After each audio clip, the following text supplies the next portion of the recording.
Alright guys, gusto ko lang i-share sa inyo yung dalawang best purchase ko from Bavin, which is ito, yung dalawang product na talaga namang nagsasalba sa akin sa mga biglaang power interruption, something like that, or yung mga kailangan na kailangan ko ng device, tapos on the go ako or nasa travel ako or nasa mall ako, tapos may urgent meeting ako, may kailangan akong tapusin na work using my device or using my phone. Kaya naman ito, ang laking tulong kasi mga device sila na on the go din, both from Bavin guys. This is the MagSafe or the magnetic wireless charger. They have 10,000 mAh battery, and then yung charger nito is USB Type-C na rin siya. Napakadali lang nitong gamitin sa mga device or sa mga smartphone na mayroong wireless charger technology na. So ipapatong mo lang dito yung phone, ayan, magugulat ka, magche-charge na po siya.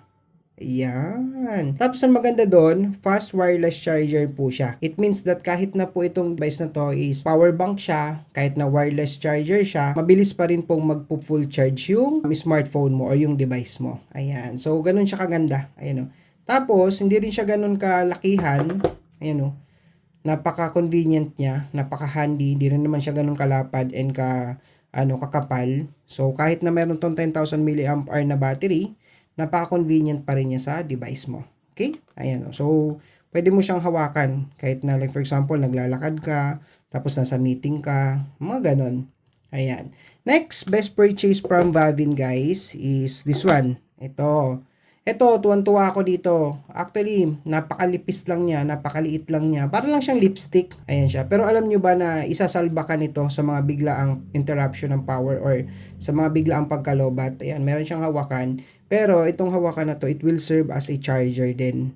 Ayan. So, example, nalobat na tong pinaka-device. Wala kang dalang cable. Example, yung kaibigan mo, may dalang laptop or sa sasakyan, yung mga ganon. So, pwede mo siyang isaksak directly. Itong pinaka-holder niya. Ayan. Tapos, magcha-charge na po siya. Okay? And then, the next option to charge is this one. Meron siyang USB Type-C sa likod. Alright? So, ba't ako tuwan-tuwa dito? Kasi guys, ayan o. 'Di ba? Ganyan lang siya kasimple gamitin. Tatanggalin mo lang 'to, tapos insert mo sa phone mo, and then tada, ayan, nagcha-charge na yung device mo. O see, ganun siya kalupit. Talagang isi-save ka nito sa mga biglaang pagkalobat, 'di ba? O, nakakatuwa kasi kahit saan ka pumunta, dala-dala mo siya. Ayun o. Yun, napaka-convenient. 'Di ba? Ang malupit doon, ang nakakatuwa dito guys, is meron na tong built-in. Ayan. So hindi lang siya power bank guys. Ayan, magse-serve na rin siya as a phone stand. Ayan siya, oh. 'Di ba? Nakakatuwa. Oh, see? Ayan yung mga best purchase ko from Bavin. So check out nyo na guys, napakalaking tulong nito. Thank you.